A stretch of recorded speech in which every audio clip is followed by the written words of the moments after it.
ইতিহাস পড়তে কিন্তু অনেক সময় লাগে, আমি খুব অল্প সময় আপনাকে শেখাচ্ছি, একটু খেয়াল করেন আমার দিকে। রাসূল সাল্লাল্লাহু আলাইহি ওয়াসাল্লামের ইন্তেকালের পর খলিফা হন আবু বকর সিদ্দিক রাদিয়াল্লাহু আনহু, তারপরে উমর রাদিয়াল্লাহু আনহু, তারপরে উসমান রাদিয়াল্লাহু আনহু। এই উসমান রাদিয়াল্লাহু আনহুর এই সময় থেকে শেষের দিকে একটা সমস্যা সৃষ্টি হয়েছে। কি সমস্যা? উসমান রাদিয়াল্লাহু আনহুকে কিছু বিদ্রোহীরা হত্যা করেছিল। একটু বোঝার চেষ্টা করেন, ইতিহাস পড়তে কিন্তু অনেক সময় লাগে, আমি খুব অল্প সময় আপনাকে শেখাচ্ছি। উসমান রাদিয়াল্লাহু আনহুকে হত্যা করেছিল কিছু বিদ্রোহী, ঠিক আছে? যিনি নবী সাল্লাল্লাহু আলাইহি ওয়াসাল্লামের জামাই, দুইজন মেয়েকে বিয়ে করেছেন, জিন্নুরাইন, তাকে হত্যা করেছে কিছু বিদ্রোহী। এরপরে খেলাফতের দায়িত্বে আসেন আলী রাদিয়াল্লাহু আনহু। কে আসেন? আলী রাদিয়াল্লাহু আনহু। আলী রাদিয়াল্লাহু আনহু দায়িত্ব নেন এই মক্কা মদিনা এই জায়গাটুকুর উপরে, তার হাতে সাহাবায়ে কেরাম বায়াত করেন। কিন্তু ওই দিক বলতে বোঝাচ্ছি সিরিয়া, শামের দিকে, সেদিকের গভর্নর ছিলেন মুয়াবিয়া রাদিয়াল্লাহু আনহু। কি নাম? মুয়াবিয়া রাদিয়াল্লাহু আনহু। তিনিও কিন্তু একজন বড় মাপের সাহাবী, ঠিক আছে? তো মুয়াবিয়া রাদিয়াল্লাহু আনহু সেখানে নিজে সেখানকার খেলাফতের দাবি করেন। আলী রাদিয়াল্লাহু আনহুর হাতে বায়াত তিনি করেননি। আলী রাদিয়াল্লাহু আনহুকে বারবার একটা বিষয়ের চাপ দেওয়া হচ্ছিল যে ওসমান রাদিয়াল্লাহু আনহু শাহাদাতের আগে বিচার করতে হবে, হত্যাকারীর বিচার করতে হবে। তো এখানে একটা দ্বন্দ্ব, মানে একটা পলিটিক্যাল দ্বন্দ্ব সৃষ্টি হলো। ওইদিকে মুয়াবিয়া রাদিয়াল্লাহু আনহু তিনি খেলাফতের দাবিদার হয়ে উঠলেন, এদিকে সাহাবায়ে কেরাম সহ অনেকেই আলী রাদিয়াল্লাহু আনহুর কাছে বায়াত করলেন। তো এর ফলশ্রুতিতে দেখা যায় আলী রাদিয়াল্লাহু আনহু তার রাজধানীটাকে কুফায় নিয়ে যান, ইরাকের কুফায়। তো ইহুদিদের ইন্ধনের ফলে এক পর্যায়ে দেখা যায় যে আলী রাদিয়াল্লাহু আনহুর এক পক্ষ এবং একদিকে মুয়াবিয়া রাদিয়াল্লাহু আনহুর এক পক্ষ, তারা একটা মানে অনাকাঙ্ক্ষিত যুদ্ধের দিকে চলে যান, ঠিক আছে? এই যুদ্ধটাকে বলা হয় সিফফিনের যুদ্ধ। কিসের যুদ্ধ? সিফফিনের যুদ্ধ। এটা সংঘটিত হয়েছে 37 হিজরিতে। কত হিজরি? 37। এর আগের বছর আবার উটের যুদ্ধ হয়েছে, জঙ্গে জামাল। তার পরের বছর এই সিফফিনের যুদ্ধ। সিফফিনের যুদ্ধে আলী রাদিয়াল্লাহু আনহু বিজয় লাভ করেই ফেলেছিলেন। এই সময় মুয়াবিয়া রাদিয়াল্লাহু আনহুর দলের মধ্যে আমর ইবনে আস রাদিয়াল্লাহু আনহু তিনি বলছেন যে কোরআন ফয়সালা করবে। কোরআন ফয়সালা করবে, এটাকে কেন্দ্র করে একটা তৃতীয় পক্ষ নির্ধারণ করা হয়, যেটাকে আমরা সালেস বলি। যে মুয়াবিয়া রাদিয়াল্লাহু আনহুর পক্ষে একজন, তার নাম আমর ইবনে আস রাদিয়াল্লাহু আনহু, এবং আলী রাদিয়াল্লাহু আনহুর পক্ষে একজন, তার নাম হচ্ছে আবু মুসা আশআরী রাদিয়াল্লাহু আনহু। তারা গিয়ে একটা তৃতীয় পক্ষ করে মীমাংসা করতে চাচ্ছেন যে আমরা কেউ যুদ্ধ চাই না, আমরা ভাই ভাই, আমরা সবাই মুসলিম উম্মার ঐক্যের খাতিরে এখানে একটা সলিউশনে আসব। তো সলিউশনে একটা আশা হচ্ছিল যে ঠিক আছে উভয়েই পদত্যাগ করবে, নতুন খলিফা নেওয়া হবে, ঠিক আছে? তো এরকম একটা কথা চলছিল। কিন্তু মুয়াবিয়া রাদিয়াল্লাহু আনহু তিনি তার যে মানে দাবি, এটা ছাড়তে চাচ্ছেন না। এইদিকে আলী রাদিয়াল্লাহু আনহু দলের মধ্যে কিছু মানুষ, প্রায় 12,000, তারা এই দল থেকে বের হয়ে গেল যে আমরা আলীকেও মানি না রাদিয়াল্লাহু আনহু, মুয়াবিয়াকেও মানি না রাদিয়াল্লাহু আনহু, এই আমর ইবনে আসকেও মানি না রাদিয়াল্লাহু আনহু, এবং এই আবু মুসা আশআরী তাকেও মানি না, আমরা কাউকেই মানি না। এবং এদেরকে বলা হয় খারেজি। কি বলা হয়? খারেজি। তারা এইখান থেকে দল থেকে বের হয়ে গেলেন। শুধু তাই না, তারা ফতোয়াও দিল যে আলী এবং মুয়াবিয়া এবং আমর ইবনে আস, আবু মুসা আশআরী সবাই কাফের, নাউজুবিল্লাহ। কারণ কি? কারণ হচ্ছে তারা আল্লাহর কিতাব, আল্লাহর বিধান দ্বারা বিচার ফয়সালা করছে না, মানুষের মত তারা গ্রহণ করছে। মানে ওদের উদ্ভট যুক্তি আর কি, তারা আল্লাহর কিতাব দিয়ে ফয়সালা করছে না, বরং মানুষের রায় গ্রহণ করছে। এটা একটা খোরা যুক্তি ছিল। তো আলী রাদিয়াল্লাহু আনহু এদেরকে দমন করলেন। নহরওয়ান নামক জায়গায় তাদের সাথে যুদ্ধ হলো, এবং এই যুদ্ধে আলী রাদিয়াল্লাহু আনহু জয়লাভ করলেন। সিফফিনের যুদ্ধটা হয়ে গেল। এখন দেখেন দুইটা পক্ষ পাচ্ছেন আপনি এখানে, আলী রাদিয়াল্লাহু আনহু একটা পক্ষ, একটা কার? মুয়াবিয়া রাদিয়াল্লাহু আনহুর পক্ষ। এখন এই যে খারেজিরা বের হয়ে গেল, এখন তো দেখা যায় যে কিছু কিছু শব্দ বললে মানুষ খারেজি ট্যাগ দিয়ে দেয় না? দেখেন এই খারেজি আকিদার সাথে কিন্তু আসলে পলিটিক্যাল সমালোচনার কোনো সম্পর্ক নেই। যদি খারেজি আকিদার সাথে পলিটিক্যাল সমালোচনার সম্পর্ক থাকতো তাহলে তো মুয়াবিয়া রাদিয়াল্লাহু আনহু এবং তার অনুসারীদেরকেও খারেজি বলতো। আলী রাদিয়াল্লাহু আনহুর খেলাফত এটা মানছেন না, কথা বুঝতে পারছেন? পলিটিক্যাল দ্বন্দ্বের সাথে, পলিটিক্যাল সমালোচনার সাথে কিন্তু খারেজি বা খাওয়ারিজম মতবাদটা আসলে জড়িত না। এটা কার সাথে জড়িত? ওই যে একদিন বলেছিলাম, খারেজিরা মনে করে কবিরা গুনাহ করলে কোনো ব্যক্তি কী হয়ে যায়? কাফের হয়ে যায়। খারেজিদের আকীদা হচ্ছে কবিরা গুনাহ করলে কোনো ব্যক্তি কাফের হয়ে যায়। এই আকীদাটার নাম খারেজি আকীদা। এটা কি বাংলাদেশে মুসলিমরা লালন করে? কোনো আলেম, কোনো বক্তা, কোনো মুফাসসির, কোনো মুহাদ্দিস আপনাদেরকে বলছে কখনো এই দেশের মাটিতে যে কবিরা গুনাহ করেছে এরা এদেরকে মেরে ফেলো? বলেছে? কিন্তু আপনি কিছু হক কথা বললে আপনাকে ট্যাগটা খেতে হয়। তা আসলে এই যারা এই ধরনের মানে ওই যে বলেছে একদিন খারেজি ম্যানুফ্যাকচার্ড কোম্পানির সাথে সদস্য, এরা ভাঙাচোরা ইস্যু পেলেই কাউকে খারেজি ট্যাগ দিয়ে দেয়। আসলে মূল বিষয় এরা নিজেরাই খারিজ হয়ে যাচ্ছে দিন দিন, অন্যকে খারিজ করতে করতে নিজেরাই খারিজ হয়ে যাচ্ছে। এখানে দেখেন মুআবিয়া রাদিয়াল্লাহু আনহু এক পক্ষে, আলী রাদিয়াল্লাহু আনহু আর এক পক্ষে, ব্যাটেল, যুদ্ধ হয়ে গেল, সিফিনের যুদ্ধ হয়ে গেল, 3 দিন যুদ্ধ হয়েছে। ওই যুদ্ধে কি মানুষ মারা যায় নাই? মারা যায় নাই? মারা গেছে। তো আলী রাদিয়াল্লাহু আনহু তো বলেননি যে ওরা খারেজি। কারা খারেজি তাহলে? যারা এই যে 12,000 সৈন্যের মধ্য থেকে বের হয়ে গেল এবং সবাইকে কাফের ফতোয়া দিল যে আলীও কাফের, মুআবিয়া কাফের, আমর ইবনে আসও কাফের, নাউজুবিল্লাহ, আর এই যে আবু মুসা আশআরী তারাও কাফের। একটু বোঝেন। এরপর তারা যখন বের হয়ে গেল, আলী রাদিয়াল্লাহু আনহু তাদেরকে হত্যা করলেন, তাদের সাথে যুদ্ধ করলেন। কিন্তু এদের কিছু কিছু মানুষ বেঁচে ছিল। এরা একটা প্ল্যান করলো। কি প্ল্যান করলো? যে আমরা চোরাগুপ্তা হামলা চালিয়ে এই 4 জনের সবাইকে হত্যা করে ফেলবো। কথা বুঝতে পারছেন? 4 জন একই দিনে প্ল্যান করলো। রমজান মাসের 17 তারিখ। কত তারিখ? রমজান মাসের 17 তারিখ। ওইটা সম্ভবত 40 হিজরি। কত হিজরি? সিফিনের যুদ্ধ হচ্ছে 37 হিজরিতে, এটা হচ্ছে কত হিজরি? 40, 3 বছর পর এরা প্ল্যান করলো। এখনকার ওই যে পশ্চিমা গোলকধাঁধায় পড়া কিছু মানুষ যারা কিছু জঙ্গি সংগঠনের নাম লেখায় প্ল্যান করে যে হঠাৎ সুইসাইড বোম মারবো, আছে না? এরকম একটা প্ল্যান করলো যে আমরা প্ল্যান করলাম এই 4 জনকে আমরা একদিনে উড়িয়ে দেবো, মেরে দেবো।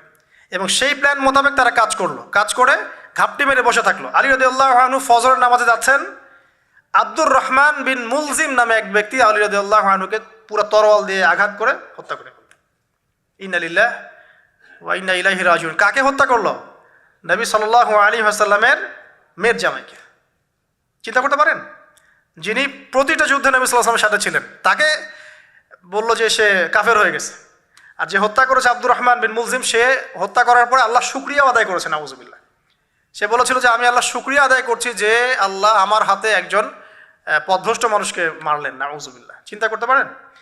ওইদিকে মুআবিয়া রাদিয়াল্লাহু আনহুকে মারার প্ল্যান করা হয়েছে সিরিয়ায়, কিন্তু উনি ওই দিন ফজরের নামাজে যান নাই, যেতে পারেন না, অসুস্থ ছিলেন।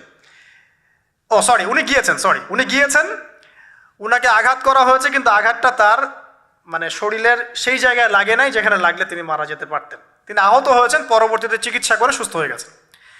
আর এদিকে আমর ইবনে আস এবং আব্দুর রহমান আবু মুসা আশআরী, তাদের উপরে হামলা হয়েছে। আমর ইবনে আসের জায়গায় আরেকজন সাহাবী গিয়েছেন নামাজ পড়তে, তিনি ডেড। মানে তাদের উদ্দেশ্য সফল হয়েছে এই জায়গায় যে আলী রাদিয়াল্লাহু আনহুকে হত্যা করা হয়েছে। তো এখন আলী রাদিয়াল্লাহু আনহু যখন নিহত হয়ে গেলেন, তাহলে কে থাকলো এখন? মুআবিয়া রাদিয়াল্লাহু আনহু। আচ্ছা, আলী রাদিয়াল্লাহু আনহু চলে যাওয়ার পরে তার সন্তান হাসান রাদিয়াল্লাহু আনহু, কি নাম? হাসান রাদিয়াল্লাহু আনহুর হাতে সাহাবায়ে কেরামের অনেকেই বায়াত করলেন, মানে তাকে খেলাফতের দায়িত্ব দিলেন। তো এবং তিনিও কুফায়, রাজধানী, এখানে তিনি আছেন, এবং কুফাবাসী তাকে মানে প্রলুব্ধ করছে কিছু কিছু মানুষ যে আপনার উচিত মুআবিয়া রাদিয়াল্লাহু আনহুর সাথে যুদ্ধ করা, ঠিক আছে? কিন্তু হাসান রাদিয়াল্লাহু আনহু সেই কাজটা করলেন না। তিনি বলেন না, আমি মুসলিমদের মধ্যে দ্বন্দ্ব চাই না, বরং আল্লাহর নবী একটা ভবিষ্যৎবাণী করেছিলেন সাল্লাল্লাহু আলাইহি ওয়াসাল্লাম যে আমার এই নাতি হাসান মুসলিমদের বড় ফিতনার সমাধান করে দিবে। সুবহানাল্লাহ। কথা বুঝতে পারছেন? তো হাসান রাদিয়াল্লাহু আনহু তখন কি করলেন? নিজে তার যে এই যে দায়িত্ব, খেলাফতের দায়িত্ব, তিনি মুআবিয়া রাদিয়াল্লাহু আনহুর হাতে ছেড়ে দিলেন। সুবহানাল্লাহ। তিনি নিজে পদত্যাগ করলেন। ঠিক আছে, আমার ক্ষমতার দরকার নাই, মুসলিমরা আপোষে মারামারি কাটাকাটি থেকে রক্ষা পাক। কিছু শর্ত ছিল ওই চুক্তির মধ্যে, যে মুআবিয়া রাদিয়াল্লাহু আনহু যে কাজই করবেন সুরাভিত্তিক করতে হবে, হ্যাঁ, আহলে বাইতদেরকে সম্মান করতে হবে, ভাতা নির্ধারণ করতে হবে, এরকম কিছু শর্ত ছিল। ঠিক আছে? তো মুআবিয়া রাদিয়াল্লাহু আনহু মেনে নিলেন। এবার কিন্তু সারা মুসলিম জাহানের কে খলিফা হলেন? কি নাম বলেন? মুআবিয়া রাদিয়াল্লাহু আনহু। এবং এরপর তিনি একাধারে 20 বছর খেলাফতের দায়িত্ব পালন করেছেন। কত বছর? 20 বছর। 40 হিজরিতে এই যে আলী রাদিয়াল্লাহু আনহু মারা যান, আর 20 বছর খেলাফতের দায়িত্ব পালন করেন কে? মুয়াবিয়া রাদিয়াল্লাহু আনহু। এবং এই সময় মুসলিমরা অনেক উন্নতি করেছে। এই সময় 1700টার মতো নৌ জাহাজ ছিল মুসলিমদের।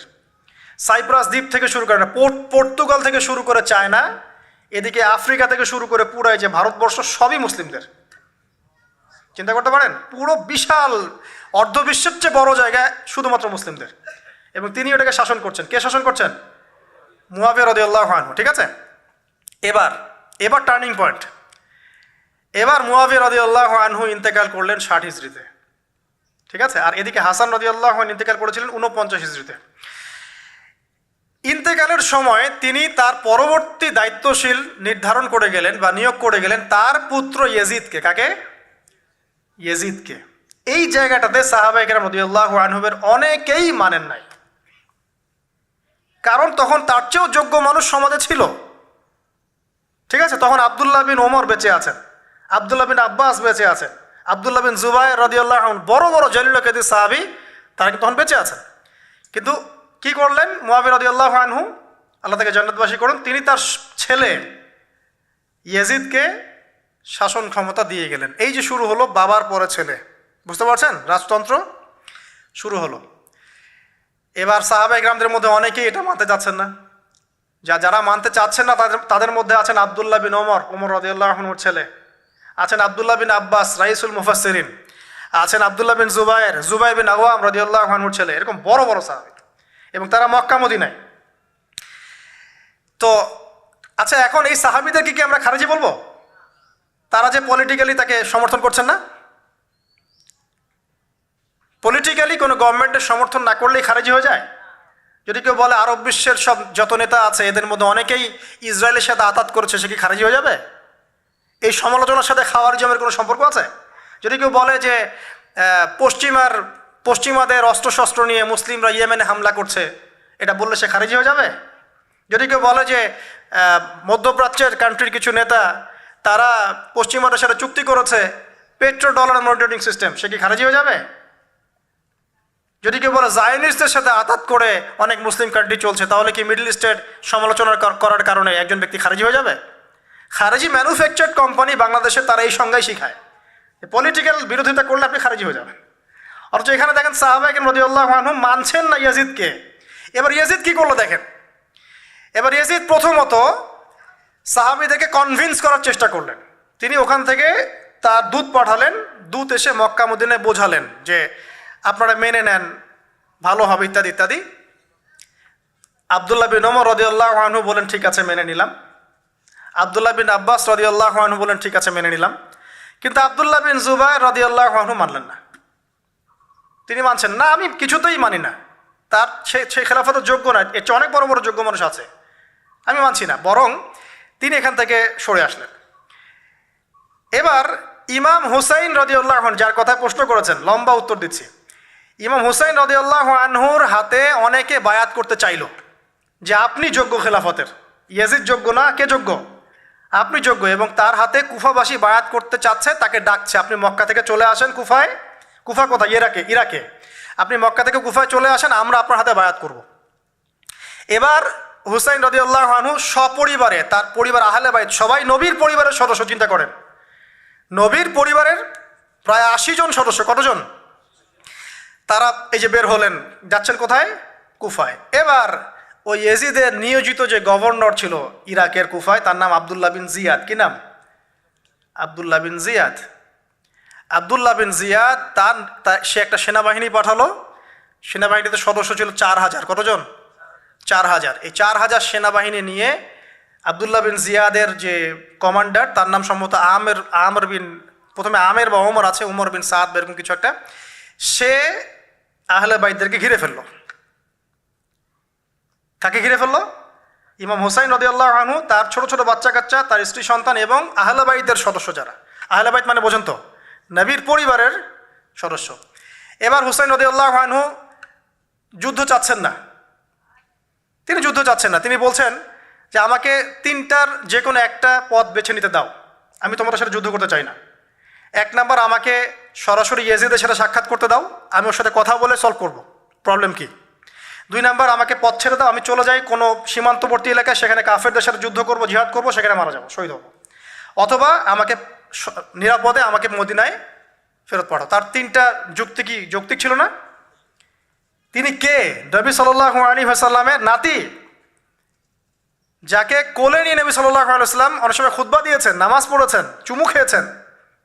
ফাতিমা রাদিয়াল্লাহু আনহার নয়নমণি, চিন্তা করতে পারেন, এবং যিনি জান্নাতের যুবকদের সর্দার হবেন। কিন্তু এই যে আব্দুল্লাহ বিন জিয়াদের যে সেনাবাহিনী, হুসাইন রাদিয়াল্লাহু আনহুর আর্তনাদ শুনল না। 4000 সৈন্য মিলে 80 জনকে কেটে টুকরা টুকরা করে ফেলেছে। একজন শুধু বেঁচে ছিল, তার নাম জয়নুল আবেদিন। কি নাম? জয়নুল আবেদিন। তিনি একজন বেঁচে ছিলেন, বাকি সবাইকে হত্যা করা হয়েছে। 79 জন আহলে বাইতের সদস্যকে হত্যা করা হয়েছে। খারেজি ম্যানুফ্যাকচার কোম্পানি কিন্তু এদেরকে খারেজি বলছে না, যারা হুসেন রাদিয়াল্লাহু আনহুকে হত্যা করেছে। আপনি মিডল ইস্টের সমালোচনা করলে খারিজি হয়ে যাবে, ওদের শেকড়টা চিনেন এখনো। অথচ ওরাই কিন্তু ব্রিটেনের সাথে হাত মিলিয়ে তুর্কিদের বিরুদ্ধে বিদ্রোহ করে ক্ষমতা দখল করেছে, জানেন? 1916 সালে 1916 এরাই ব্রিটেনের সাথে হাত মিলিয়ে তুর্কিদের, অটোম্যানদের বিরুদ্ধে বিদ্রোহ করে, সশস্ত্র বিদ্রোহ করে ক্ষমতা দখল করেছে। ওরা খারিজি হয়ে যায়নি। পড়লে জানবেন সত্য কি জিনিস। এবার আসেন মূল পয়েন্টে আসি। এবার যে হত্যা করেছে ইমাম হুসাইন রাদিয়াল্লাহু আনহুকে, সে বর্ষার আগা পর্যন্ত, বর্ষার মাথায় হুসাইন রাদিয়াল্লাহু আনহুর মস্তক উঠিয়ে ধরে এটাকে নিয়ে ইয়েজিদের কাছে গিয়েছেন। আউযুবিল্লাহ। চিন্তা করতে পারেন, ইয়েজিদ যদিও বা এটার আদেশ কিন্তু করে নাই, সে ওই মস্তক দেখে আটকে উঠেছিল। এটা তুমি কি করছো? আমি তো এটা করতে তোমাকে বলি নাই, কিন্তু ওবায়দুল্লাহ বিন জিয়াদ এই কাজটা করেছে। এখানে আমরা ইয়েজিদকে নিষ্পাপ বলতে পারি না, বিকজ একজন শাসকের আন্ডারে যখন কোনো ক্রাইম হবে, এর একটা দায়ভার তো তার উপর পড়বেই। যদি এটা মেনে নেই যে সেখানে টেকনোলজি ছিল না, অনেক দূরের পথ, খবর পাওয়া যায় নাই, সেটা অন্য ইস্যু হতে পারে, কিন্তু পরের ঘটনাগুলো আমাদেরকে অন্যদিকে নিয়ে যাবে।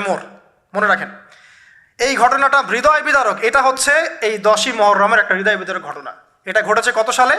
62 হিজরিতে। কত হিজরিতে? 62 হিজরিতে, 62 বা 61 আর কি।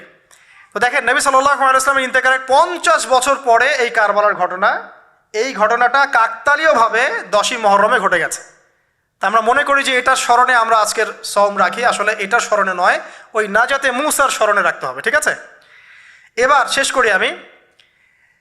এই ঘটনার পরিপ্রেক্ষিতে ইয়েজিদের বিরুদ্ধে মক্কা মদিনার প্রায় সব মানুষ প্রচণ্ড ক্ষেপে গেল। স্বাভাবিক, আহলে বাইতের সদস্যদেরকে আপনার আন্ডারে হত্যা করা হতে পারে, এটা কী ধরনের কথা? এবার আর সাহাবায়ে কেরাম কিছুতেই তার শাসনটা মানছেন না। স্বাভাবিক না? স্বাভাবিক। এবার ইয়েজিদ কি করলো? আমি এই জায়গায় বলি যে সে যদি ওই ভুল থেকে শিক্ষা নিত, সে যদি এই ভুলটা থেকে শিক্ষা নিত, পরের কাজগুলো সে করতো না কখনোই।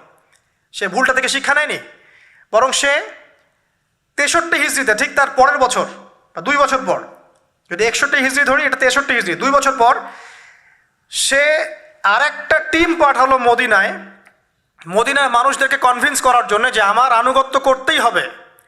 এবার মদিনার মানুষ যারা ছিল, এরা কিছুতেই তার আনুগত্য মানল না।